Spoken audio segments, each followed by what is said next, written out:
네, 여러분 반갑습니다. 공무원 사회과목 대비 문제풀이 오늘부터 시작해 보도록 하고요. 오늘은 그 첫 시간입니다. 자, 1번 문제부터 보도록 할게요. 다음은 정치를 바라보는 관점 A와 B를 구분한 것입니다.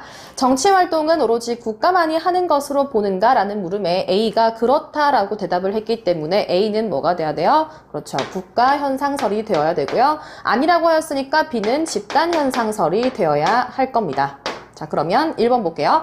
A는 B보다 정치활동 주체의 범위를 넓게 본다. 더 넓은 범위, 더 넓은 여러 집단에서 정치가 이미 행해져 왔다라고 보는 것은 집단 현상설이기 때문에 B에 해당하는 설명이겠죠. 틀렸고요.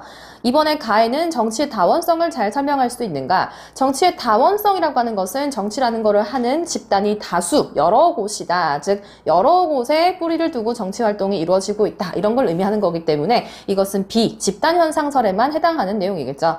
3번에 B는 A와 달리 국가 형성 이전의 정치 현상을 설명할 수 있다. 이게 정답이겠네요.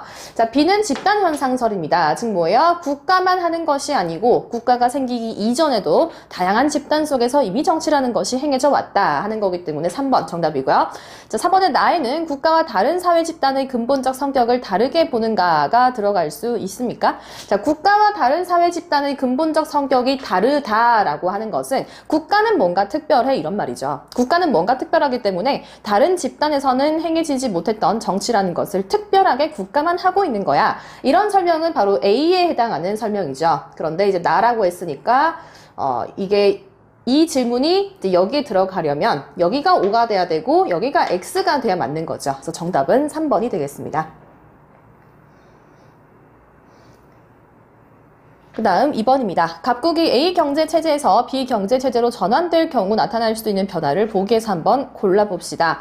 A 경제체제는 생산수단의 국가 소유 그리고 경제활동에 대한 정부의 통제가 핵심인데 이렇게 되면 A는 뭐예요? 계획경제체제가 되겠네요.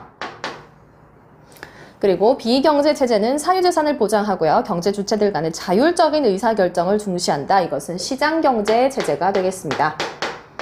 자, 그러면 계획경제에서 시장경제로 바뀌면서 나타날 수 있는 변화, 기억에 자원 배분의 효율성은 높아질 것이다. 그렇죠. 시장경제가 바로 자원 배분의 효율성을 중시하는 체제입니다.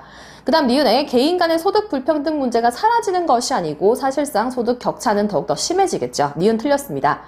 디귿의 경제활동에서 경제적 유인, 바로 이게 정답이네요. 사람을 경제활동으로 이끌어낼 수 있는 유인, 인센티브가 더욱더 강화될 것이다. 바로 시장경제체제의 특징입니다.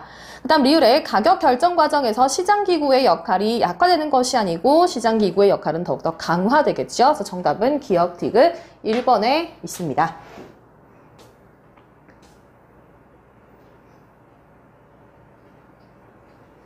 네, 그 다음 3번입니다. 그림은 정책 결정 과정을 나타낸 것인데 기억에서 리을에 대한 설명으로 옳은 것을 한번 골라볼게요. 1번에 보니까요. 권위주의 사회에서는 기억이 활발하게 일어난다라고 했는데 권위주의 사회면 요구와 지지는 좀 무시되는 경향이 있죠. 그리고 산출과 결과만을 중시하기 때문에 1번은 틀렸습니다.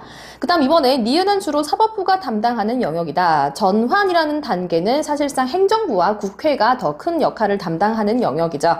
3번에 농어촌 특별세라고 하는 어떤 세금 정책입니다. 이런 정책을 내놓았어요. 이것은 산출에 해당하죠. 정답은 3번이 되겠고요. 그 다음 4번에 보니까 리을은 주로 국무회의에서 이루어진다. 리을 피드백. 우리가 이제 환류라고 하는 건데 이 피드백은 대중매체 또는 정당, 이익집단 등등 여러 집단에 의해 행해지는 거고 뭐 시민단체를 통해서 이 환류가 일어날 수도 있습니다. 그리고 일반 국민의 입장에서는 최종적으로 선거라는 것을 통해서 피드백을 할 수가 있는 거죠. 정답은 3번이고요.